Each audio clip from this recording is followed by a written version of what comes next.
Hi, and welcome again. And here is the next of our leadership takeaways. And here with me today is Dan Blanchard. Hi, Dan. Hey, Rachel, how are you? I'm great, thanks. And how are you? Super, thank you.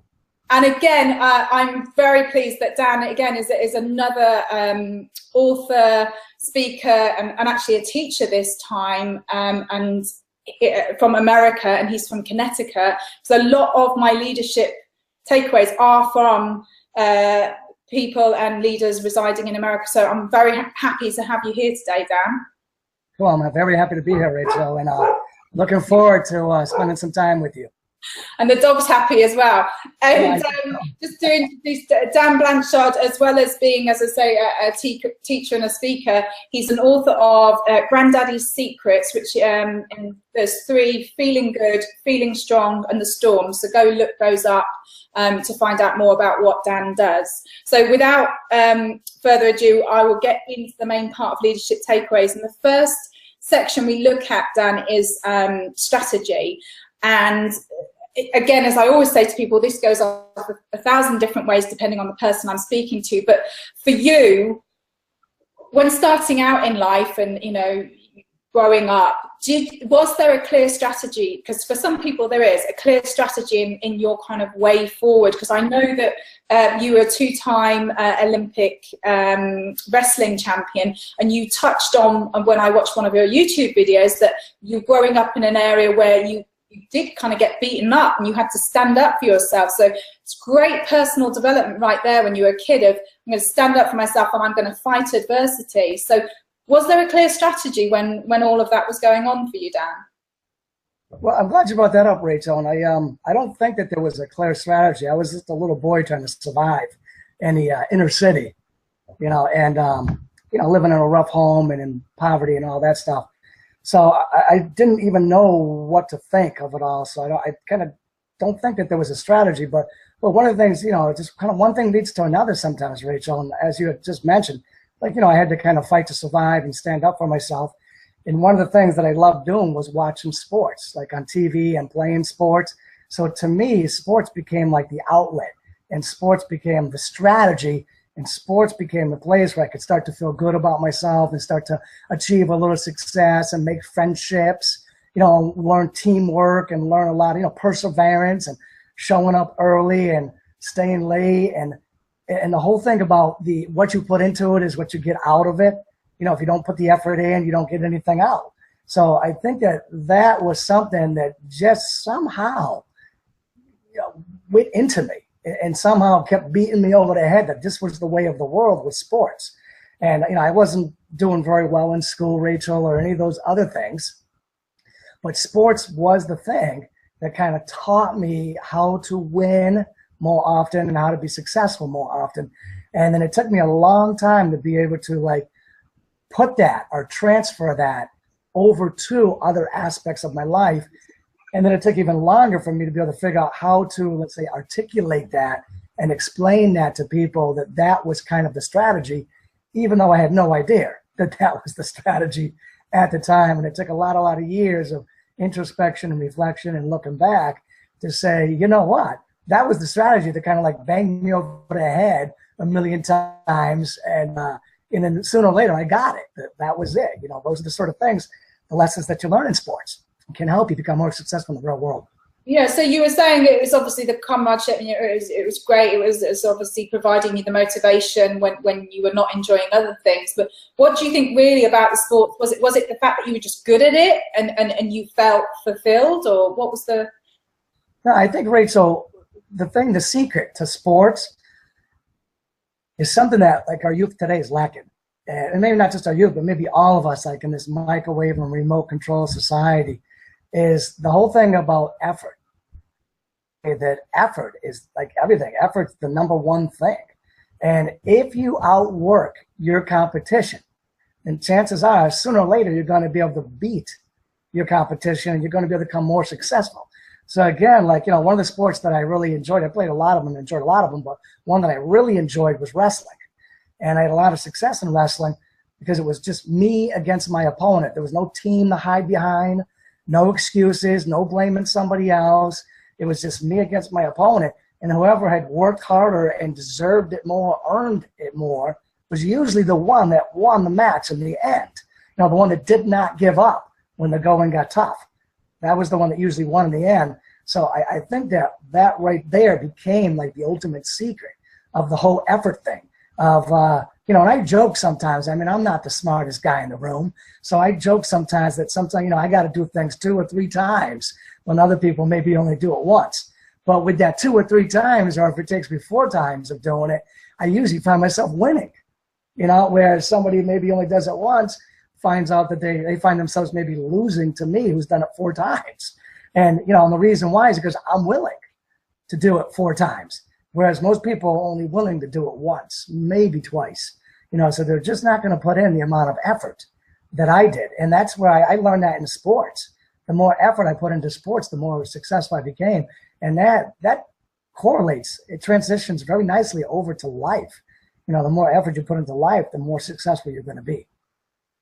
And I'm sure as a teacher, you know, because I know having a 16-year-old son and 13-year-old daughter, that although we know all this good stuff of you put in the hard work, there's no point us preaching at people going, oh, you know, you can't, you know, the kind of social media age, you're all lazy, you all expect quick results. And we kind of know all this, but I've learned the hard way, you know, 3-4 years ago when I learned all these amazing secrets about coaching. It's no point trying to shove it down someone's mouth if they're not either ready for it or that it comes across as you being judgmental. There's an element of compassion needed. So how do you find as a teacher of that kind of piece? I agree with you fully, Rachel, on that. And basically what happens is you find yourself lecturing to these kids that are not putting forth the effort, whether they're your students, your athletes, or your own children, or the neighborhood kids, you know, whatever. You find yourself lecturing.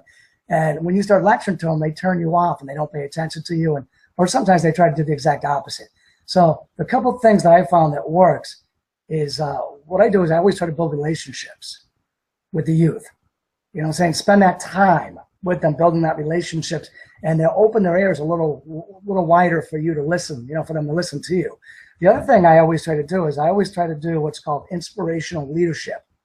And I don't think I made that up, but I don't hear a lot of people talking about it. So I always try to inspire the youth. Again, whether they're my students, my children, or my athletes, or the neighborhood kids, whatever, I always try to inspire them, because I feel that if they get inspired and they start digging deep into themselves and start realizing that, you know, that this is going to make their lives better, you know, they're gonna dig deep maybe and start trying instead of tuning you out with a lecture. You know, so definitely inspiring them. You know, and that could be through stories. It could be through you know, great anecdotes. It could be the way you talk to them. But most importantly, it's through what you do in front of them, your actions and behaviors. You know, like the role model you are. So like my youth, you know, again, whether they're my students, you know, my children, whatever, athletes, neighborhood kids, they always see me getting there early. You know, they always see me working hard all the way through and, you know, not taking the easy way out. You know, they see me staying late. You know, I remember like when I was coaching my athletes, and it started there because I was a coach before I was a teacher and before I was a parent. Athletes, you know, they saw me run every sprint that they ran, and they saw me near the front, you know, running every sprint, every mile. They saw me lifting every weight that they were lifting. You know, they saw me doing every hit, you know, or every wrestling move, you know, and what I wanted to do was I wanted to create almost like a superhero in their midst, somebody where they want to emulate, somebody that inspired them. And they said, if I do what he does, I'll be like him. I'll become him. Well, that's all. That's the whole inspirational leadership. And I suppose there's a lot of different ways to do that, but we've all heard the old saying of, you know, actions speak louder than words. You know, you got to be good with your words, and you got to be able to, you know, not just like try to impress kids, you know, but press upon them with the importance of your words and how important it is for them to step up. But even more so, they've got to look at your actions and see, you know, that there's a reason for them to step up. You know, you got to inspire them through what you do. So that means you got to outwork everybody, you know, and then your students or your youth, you know, your athletes, whoever, your own children, you know, they will, you know, become inspired at your work ethic and say, you know what, I'd like to have a little bit of what he or she has. And it looks like the secret to that is through the effort and the hard work. So that's how you inspire them. So again, relationships, you know, and through inspirational leadership, I think is the best way to go. Lectures don't go too far these days. Yeah, and I think even the inspirational leadership just comes down to being a real version of yourself, but performing as the best version of yourself, like you say, being one step ahead of the game, and people will respect and respond to that, and you will be a role model. And it's because sometimes when you say inspiration, people might think of Kim Kardashian or somebody who's really famous or beautiful or whatever. And I think to be that inspiration is just being the best version of yourself, and people get it, and it's amazing. And I've lived and breathed this in learning to become a coach and be a good coach. Is you're right, you do get out there, you do the actions, you do your homework, and then you need to speak less then, because you just realize it's all within you, and people read you like a barcode. I always say they barcode you, and they bleep you as soon as you come into a room, and they will know whether you're authentic, you do what you say you do, and you're as good as you say you are, even less by the words you say, but the way you are, and even by the way you say a few words, that they will, children know, adults know. And I like you say, I think that's the key. Absolutely. And I like how you said the best version of yourself, because being the best version of yourself not only makes you happier, you know, but it's contagious. You know, when people see you being the best version of yourself, like they want to be around you. You know, it's sort of like a magnet. And then that's like, you know, and that just kind of feeds itself. When people want to be around you, when they like being around you, you know, then you want to try even harder to continue to be even a better than best version of yourself. You just always want to keep improving. As long as you keep improving, you're going to be like a magnet to people, and people are going to want to be around you.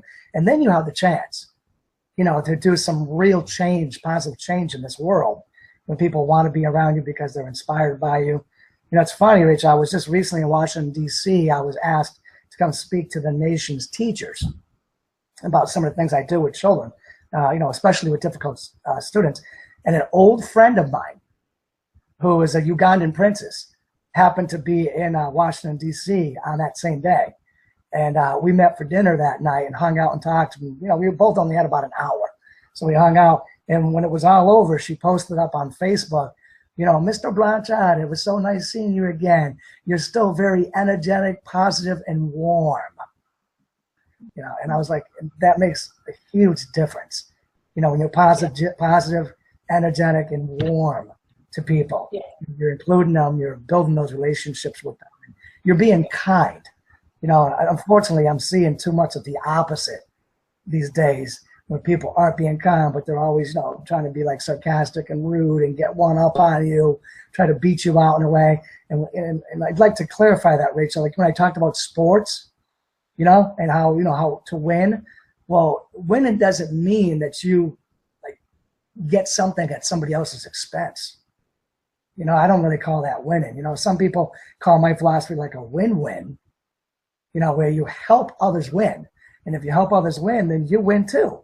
You know, it really is a win-win. So I'm not talking about what you've seen on TV with this crazy reality TV stuff about how I'm stabbing you in the back and lying and whatever else to win. You know, that's not the winning that I'm talking about here. You know, in wrestling, I never cheated to win in wrestling. You know, in football, I never cheated to win in football, or any of those sports that I did. I never cheated to win. So I think that what I'm seeing today, like out in society and especially on TV, in the media, about people cheating and lying and stealing and stabbing people in the back to win, that's not winning. You know, and so I think we need to, you know, make people cognizant of that and bring awareness to that you can be positive, energetic, and warm and help other people win. And when you do that, you win too.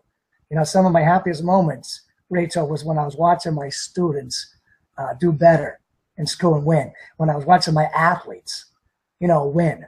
You know, I just got goosebumps down my back just thinking about that and talking about that, Rachel. So that's the kind of winning I'm talking about. I agree. And I think there's almost more fulfillment when you see someone else succeed, because my son's just done his GCSEs and we've just received 5 of his 9 grades, and he was predicted D's and E's, and we've worked together over the last couple of years, and now he's got A's, B's and C's. So, and he's so happy, but the fulfillment you get, like you say, when you support other people is even greater, is even better feeling. So, because you win and they win as well, and it's great. So, but what would you say, just moving on, talking about the whole teacher and author and what you write about, what would you say arms you with strengths, with your strengths and weaknesses, and again, I think weakness is great to talk about, because you talk about, you know, falling down and picking yourself up and that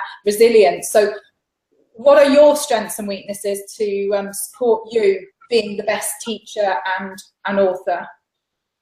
Okay, and I'm glad you brought that up, and I'm going to backtrack just a little bit. I think one of the things that helps me discover my strengths and weaknesses, and helps me discover, let's say, better ways of reaching my best version where I can help others become, hopefully, their best version, is, you know, reading and talking to people like you, Rachel. You know, I spend a lot of time reading about successful people, what they've done, you know, and I've learned a lot from them, and I spend a lot of time trying to talk to whoever I can about what makes them tick and what helps them be successful. So those sort of things, you know, are huge between reading and talking to people. So going back to, like, I guess, my strengths. Again, I guess one of my strengths has always been my effort. I've always had an incredible work ethic, and part of it came from, you know, growing up in the inner city and living a life that I did not want to live. And, you know, I just wanted so badly to get out of that life and have a better life. And I was willing to, you know, work until my fingers to the bone, you know, until my back broke to get a better life. So mine has always been effort. And the other thing is that I've always liked people, you know, which is very, very important in this world. And I know it's a tough world out there. And I know not everybody you meet's nice, you know, but for somehow over the years, I've always liked people. I've always been optimistic, you know, about people and about life. You know, in high school, my senior superlative was most optimistic. So go figure, right? So those are my strengths, you know, and because I've always been optimistic, and because I've always liked people, I've always been willing to work hard to try to help people, you know, live a better life in this world, be a better place for all of us. You know, one feeds the other. You know, the harder I work, Rachel, the more optimistic I become, and the more, you know, I like people. You know, and I'm not blind. I mean, I know that there's people out there that aren't nice, but for a lot of them, there's probably a good reason, you know, why they're not nice. Maybe they grew up in a really bad home, you know what I'm saying? And maybe they're just crying out loud for help. There's a lot of reasons why some people are not nice people. But those are my strengths. And now my weaknesses, you know, there's obviously several, and I try to manage my weaknesses the best I can, but I don't spend a ton of time on my weaknesses, because my time is better spent on my strengths. Yeah, and sometimes my weaknesses actually come out to be a strength. Like one, I mentioned to you earlier, Rich, I never considered myself to be the smartest guy in the room. You know, I grew up in the inner city, grew up in a dysfunctional home. You know, I was lucky to get C's going through school. So, you know, I never got high scores on tests. But in a way, like, that weakness has become a strength, you know, because that weakness motivated me to, like, keep learning and to keep reading books and to keep going to school and keep trying to better myself. You know, I'm sure I've read over 1,000 books. It's not a lot of people can say, you know. I've gone to 14 years. I've completed 14 years of college and earned 7 degrees. And, you know, some people say that's amazing. Like, my 5th degree was my doctorate's equivalent. And I've got 2 more degrees after that. So I got 14 years, 7 degrees, over 1,000 books I've read. You know, I've written multiple books. So some people would call me, like, intelligent. I still don't think I'm super intelligent. And that gives me the motivation to keep going and to keep trying to become more intelligent and more knowing about what goes on in this world and how to help people. So, you know, that's definitely a weakness, is that I'm definitely not the smartest guy in the room, but that weakness, I worked on it and I've turned it around to be a strength in some ways. And as you have said, Rachel, as we were talking earlier, you know, because of that, I talk and speak in a very simple way. But that simple way is like a profound way, which, you know, some people can recognize as a genius. You know, the genius lies in the simplicity many times. So that's definitely one of my weaknesses. Now, if I throw another weakness in there, my wife always tells me that one of my weaknesses is that I'm not very observant. You know, I don't always notice stuff and see things and hear things. And I'm always like, well, you women are better at that than us men anyways, you know. But that's definitely one of the areas I need to be better at. You know, I'm not very observant. I miss things. I don't see some things I should see. I don't hear some things I should hear. Sometimes I forget names of people that I met. And I'm like, what was that person? I'm always asking my wife, you know, what was that person's name again? My wife always knows, you know, but lots of times I forget. So, you know, I do have those weaknesses. But, you know, they haven't been anything that's helped me back from being successful. So I think, Rachel, in a nutshell, I mean, we all have strengths and weaknesses. So I would say don't let your weaknesses kick you in the butt and drag you down and make you feel bad and keep you from, you know, being your best version. You know, manage your weaknesses and really work on your strengths. And, you know, and if you don't know what your strengths are, start thinking about the things that you like. Like I like sports, you know, but I'm not a professional football player, professional athlete. You know, there was other things in the sports that I really liked that ended up becoming my strengths. And they can become your strengths too. It might take some time to recognize them, but they can become your strength too. So look for the things you like, you know, figure out what the strengths are that lie within that realm, work on those strengths, spend a lot of time improving those strengths and manage your weaknesses, you know, and just keep liking people. Keep liking people and you're going to be all right. Totally brilliant. Yeah, totally agree with you. I think it's just being aware of those weaknesses, like you say, managing those, because they'll always pop up to bite you. And, you know, I've learned as a coach that a lot of people look to coaching to change themselves and fix themselves. There's no fixing going on. It's just about maximizing who you are. You can't totally just wipe out a part of you, you know, like cut your arm off or something. So you're totally right. It's being aware of that, but then focus on the good and what you can maximize. So I'm totally on board with you. Absolutely, Rachel. And to throw, you know, to add to that vein, I would say you don't want to cut off your arm or cut off your weakness or cut off a part of your life, because that's what makes you who you are. You know, the fact, I mean, you know, I would love to go back and say, I wish I wasn't born in poverty in the north end of Hartford. You know, I wish I didn't live in that terrible, terrible neighborhood where my family was the only white neighborhood in the family, you know, in the neighborhood, and we got beat up all the time. You know, I wish those things didn't happen. I wish my father, you know, wasn't an abusive alcoholic. You know, I wish my brothers weren't, my younger brother, my older brother weren't dead. You know, I could always say, I wish this, I wish that. But in the end, Rachel, those hardships have put the kind of pressure on you to create that diamond that you'll become. You know, that those hardships, those things that maybe you could want to wish away, those are the things that have made you who you are, who have made you unique, who have made you authentic. And that is the person that the other people out there can relate to or want to, you know, like, let's say, latch onto or be a part of. You know what I'm saying? They don't want somebody who's perfect, because that perfect, like, isn't real. You know what I'm saying? They want somebody with flaws. You know, and if you notice, like, when I was a kid, Rachel, like, I used to watch Superman and the League of Justice and the Superman and his friends and all that stuff. And back in those days, like, all the superheroes were, like, perfect. You know, but as the years went by, you know, you started seeing flaws in the superheroes, because that's what people relate to more, is that they want you to be human. They want you to have those flaws, and then they'll trust you and want to be a part of what you are. But if you're perfect, you know, there's something wrong. I can't trust somebody who's perfect. Well, not so. I'd say, you know, don't wish away those parts of your life that aren't perfect. And one final note on this. I wish Hollywood hadn't gone so far, those superheroes, though, because they've kind of made our superheroes in some ways almost seem like bad guys. They're doing like a little teeny bit of that. And our superheroes are not bad guys. They're good guys with flaws, you know, or a good woman with flaws. That's what our superheroes are. So I kind of would wish Hollywood would kind of come back a little bit, or swing the pendulum back a little bit to, you know, they're not bad guys. Batman's not a bad guy. You know, Superman's not a bad guy. You know, they're good guys. You know, they're good guys with flaws. So I would say that's what we're looking for. That's the hero inside of each and every one of us. You know, we're all superheroes. We all wear capes that we can't see, and we've all got something to share, flaws, scars, and all. Yeah.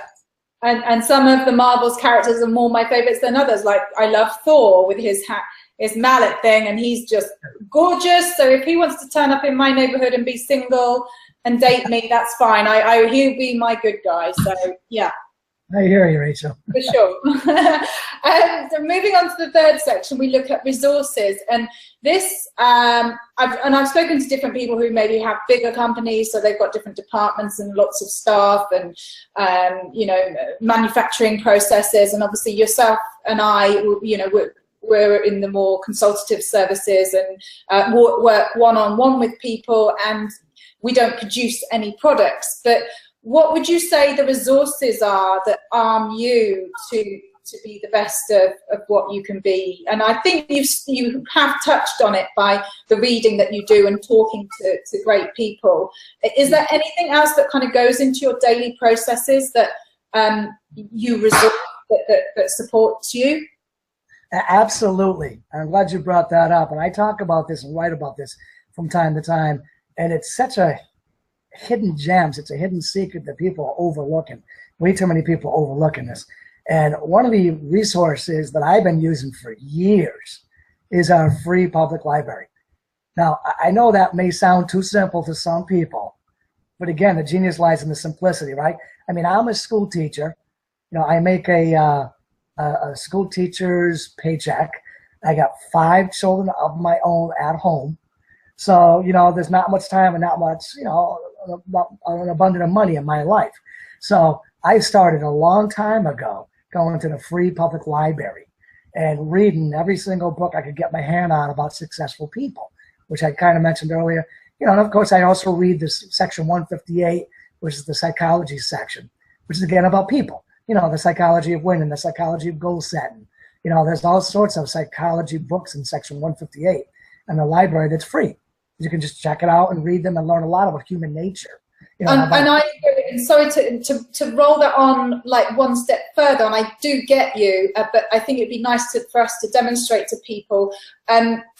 My library is YouTube, and then I follow people, and then I find out who they follow, and then the trail just goes, like you say, in a big library, you read one book and then it recommends another book. So that's my library. But for us to demonstrate to people listening, and when they read this, and I do my follow-up sections where I minutize all the interesting points that you make, what then does it then give you once you've got this knowledge? Like, for example, what I then do is I absorb some of the facts and things that hook on to my values and what I believe makes great coaching, and it starts to expand my coaching, and then it allows me to invent new habits and behaviors that I can use daily. And so what then does that information then turn into that makes you a more effective, fun, fulfilled? How do you use that information is basically what I'm wanting to know. What do you do daily? Like, do you meditate? Do you go have 10 minutes with the dog somewhere? What do you do that I'm glad you brought that up, Rachel, because I'm going to give you a quick little sequence. When I first started doing this library thing, it eventually does lead to the internet, which what you're saying, you know, reading everything that you can read and YouTube and all that stuff. But when I started off, one of my mottos was that readers are leaders. You know what I'm saying? So I was trying to read everything I could. I did that for years. And then I figured out I had to do something beyond just reading, because just reading is not enough. You got to do something beyond that. So then I came up with the motto of that writers are fighters.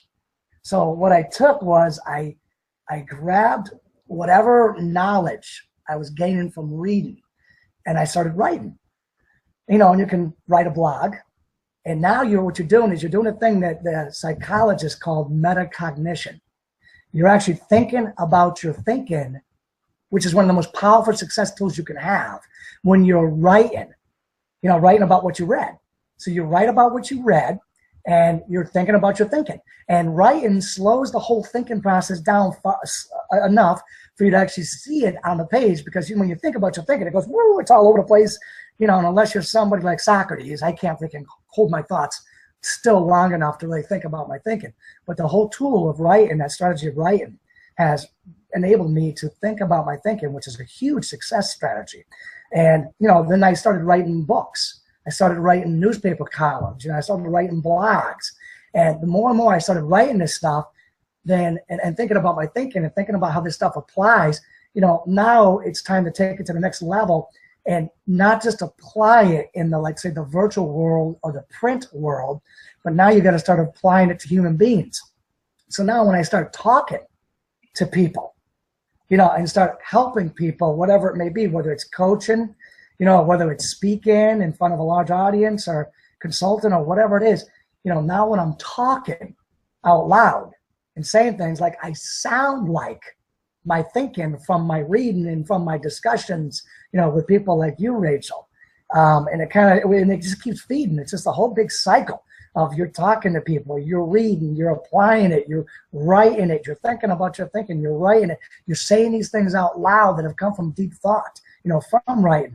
Now you're taking it a step farther and you're going into the community, and whether you're volunteering at things to try to make your community a better place, whether you're a youth coach, you know, whether you're the PTO president, you know, or whatever, you know, wherever you're volunteering. And then you find yourself eventually bringing it into, like, your work, you know. And for me, it was easy as a teacher and coach into work, but you don't have to be a teacher or coach to bring these things into work and start making lives around you better and start making your life more fun, more friendly, you know, all those sort of things. So I know I just said a whole lot, Rachel, but to go back real quick and just sum it up. Again, readers are leaders, so read a lot. And then writers are fighters. So start writing. So you can start thinking about your reading and start thinking about your thinking. And then that's not enough. Then you take it up to the next step and take that to human beings, real live human beings standing in front of you, you know, beyond the pages of a book or, you know, the blog or a website or whatever else. So I think that whole sequence has been, I think, dynamite for me. You know, it's been awesome. I've grown so much, Rachel, through that sequence or through that process, and I've helped so many people in return, and it's sort of like one hand washing the other, and it's a nice place to be. You know, so I encourage everybody to try to at least think about what I'm saying, you know, and try it, give it a shot. I think you'll be pleasantly surprised on how the quality of your life improves through this process.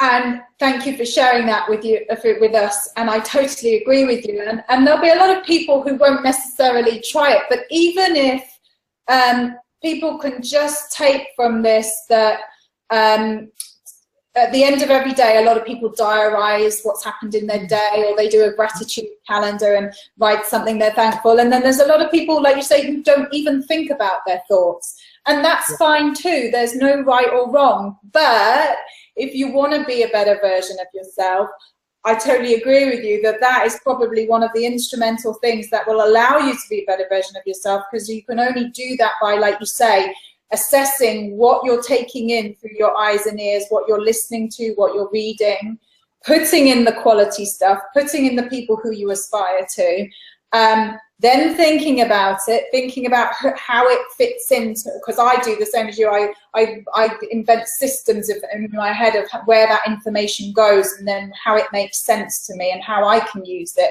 and how I can then recreate what I do and learn more. And then, like you say, then go and talk to people, and I go and blog and stuff and tell them about what you've learned that will help them.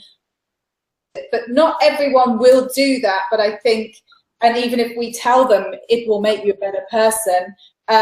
But yeah, just if some, you know, people out there do want to give it a try, just write a few thoughts down at the end of the day of what you did today, or what, you know, what you were grateful for, or just a good place to start if you don't want to go into all the books and writing and blogging. I hear you, Rachel. And I would say for those people who think that might sound like too much work and don't want to do that, I would say, well, then maybe start off with a different strategy. Maybe your strategy can be to just be kind human in this world. Just be kind, you know, to all living things. You know, walk through the world and be kind to people and slow down a little bit and listen to people. You know, one of the things I do, Rachel, besides teaching and coaching, is that I'm also a dad. You know, I got 5 kids, and I have a parent column that I write. And one of the things I say to parents is, I know this world is crazy, and I know there's a million different experts out there saying all sorts of things about how you're supposed to raise your kids, and if you don't do this, your kids are going to turn out bad. If you don't do that, you don't do this, you don't do that. You know, your kids, oh my gosh, right? And I say, listen, do you love your kids? And they go, yeah. I go, then work on that. just keep remembering that you love your kids and keep sharing that love with your kids, and things are going to turn all right. You're going to find yourself doing more of the right things than the wrong things when you just focus on how much you love your kids. And that transfers over to how kind you are to the rest of the world. If you focus on that, you're going to find yourself doing more of the right things than the wrong things. And I think you're going to be all right. And then maybe later some of that other stuff can come about. Maybe you find yourself reading a little bit more. Maybe you find yourself trying to write in a journal or diary or something like that. And it just slowly builds over the years. So start off with being a good person who's kind, who likes people, who maybe loves people. And I think that you're going to be all right. You're going down the right path. Yeah. And again, there's so much depth to what you say. I understand it from a much deeper human behavioral point of view as well, as to why that is so important. Because from a behavior point of view, we all come into a conversation and the people aren't even in the room, even though we're talking to them, because we're talking to probably our dad 20 years ago, because we're trying to prove ourselves. We're conditioned to think a certain way because of the bully in school 20 years ago. So we're having a conversation, live, present moment, but it's like we're not there. We're back 20 years ago because we're still fighting our corner of, I'm trying to prove myself and all the rest of it. So you and I have done all of that. And we've got the ghosts in the cupboard.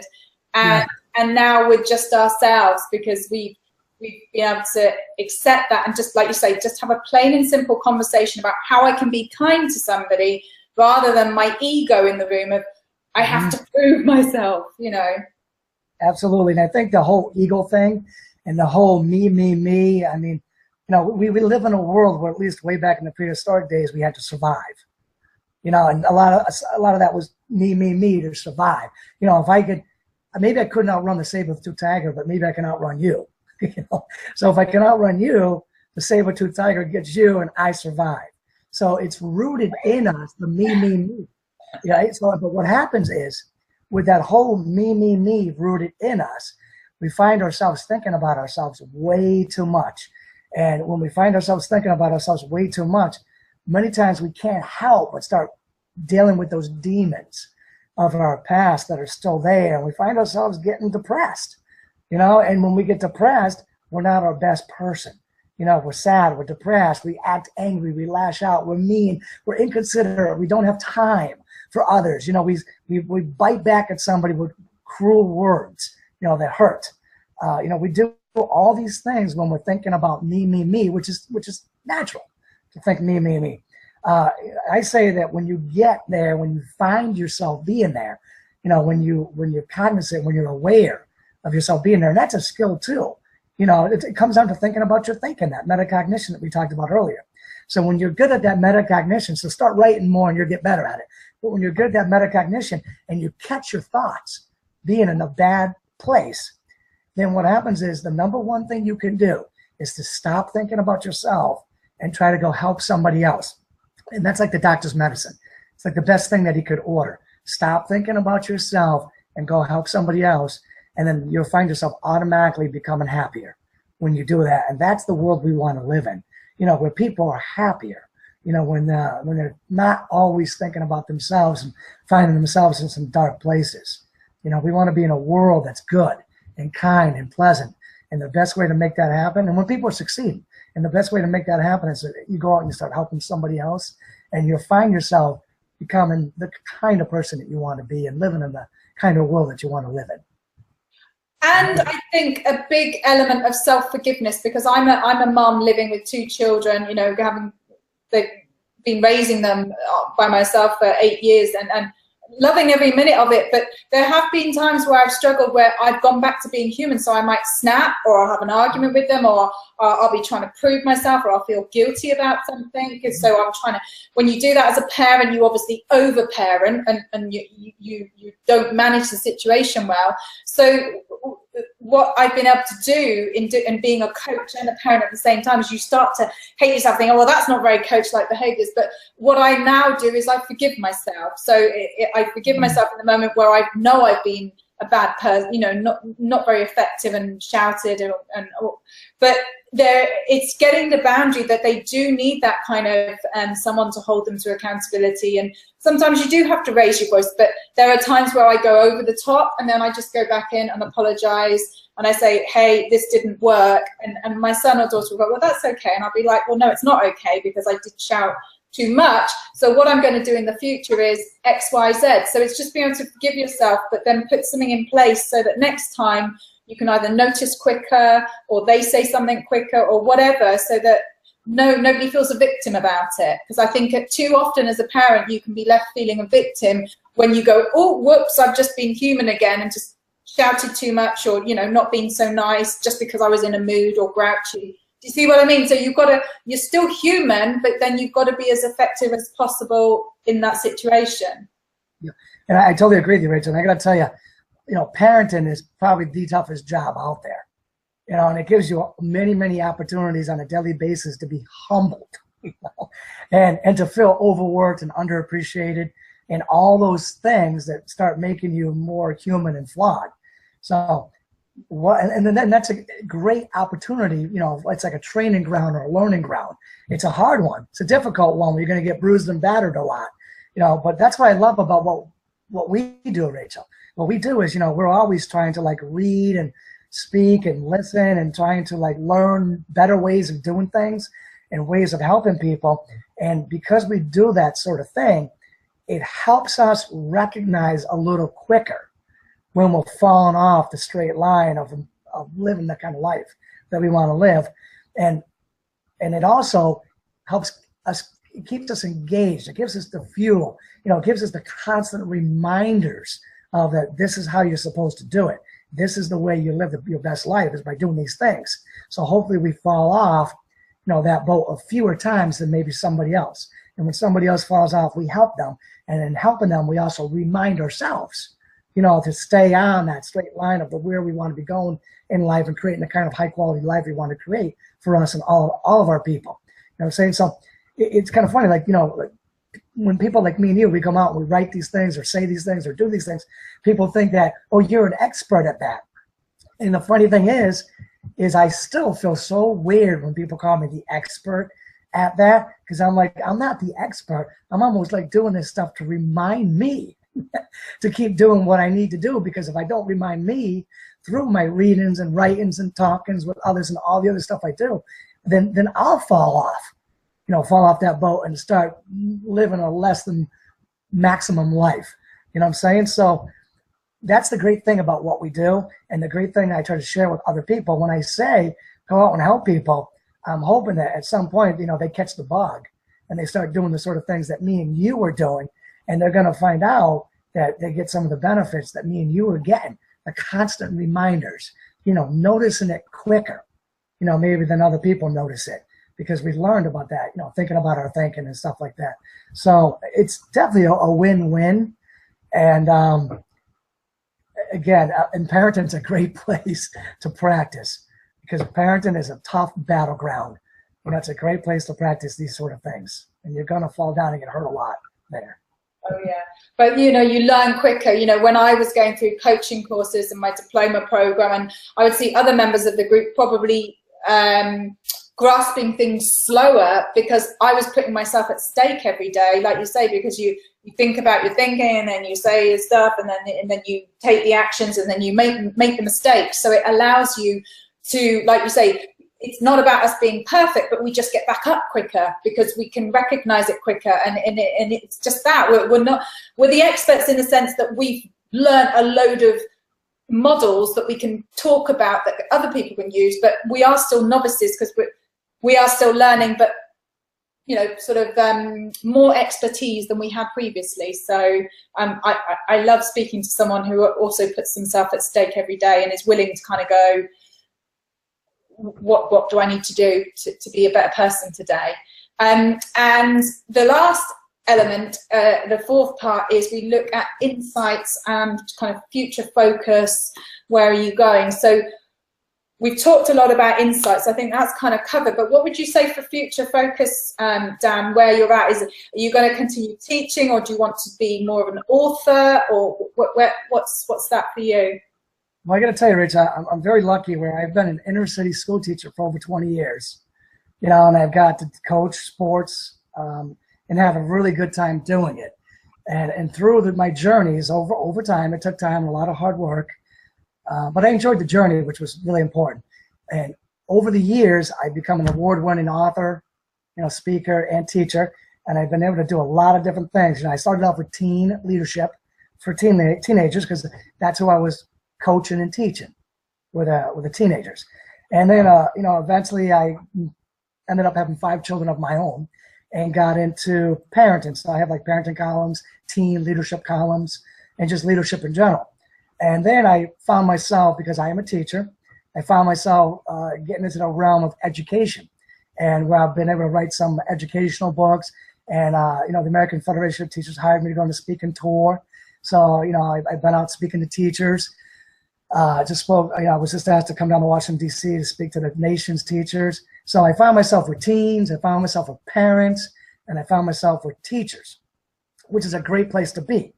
And I've really been doing a lot of reflecting, Rachel, on where do I need to go next. And I'm sure I'm going to stay in the teaching world. I'm probably going to go into the school administration side to get a bigger picture of how our public educational system works, and maybe have a little more of influence over bigger numbers instead of, like, you know, just, let's say, just in my classroom of 30 students.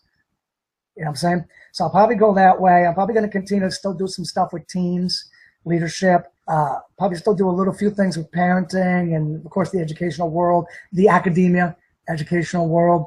But what I've been thinking about more and more, Rachel, was going back to my roots. And I'm like, you know, how did I get started? The thing that dug me out of the hole that I was in, you know, and that hole becomes a rut, you know, if you stay there long enough. And if you stay there too long, that rut gets deeper and deeper, it becomes a grave, right? So the thing that dug me out of that was sports, you know, youth sports. So I'm really reflecting and really thinking about how I can start going into that vein of, let's say, teen or youth sports, you know, leadership in sports. You know, I told you I've been an inner city school teacher in sport. I coach for over 20 years. I see kids with incredible athletic talents walking down those hallways that are not even playing. You know, instead they're running the streets. And that's so sad that they're running the streets. You know, they may be caught up in the gang life. You know, they may not believe in sports. They may not have the discipline to follow a coach that's yelling at them, barking orders at them. You know, maybe they don't have the grades to be eligible to play sports. But sports was what got me, you know, out of my little rut. And I'm really wondering, how can I go back to that and say, you know, what can I do for teen youth athletes? So I don't really know what the answer is yet, but I really feel that's going back to the beginning, you know, for me. So I'm thinking about it, reflecting about it, and I'm hoping within the next few months I'll start gaining some good insights on how to go through that, because that's what saved me. And our inner cities are a tough spot to be, you know, very tough spot to be. And I think sports, you know, has helped tremendously. But how can we better that? How can we make it even better? How can we get kids in love with sports instead of gangs? You know what I'm saying? How can we get kids to stop saying it's not cool to do well in school?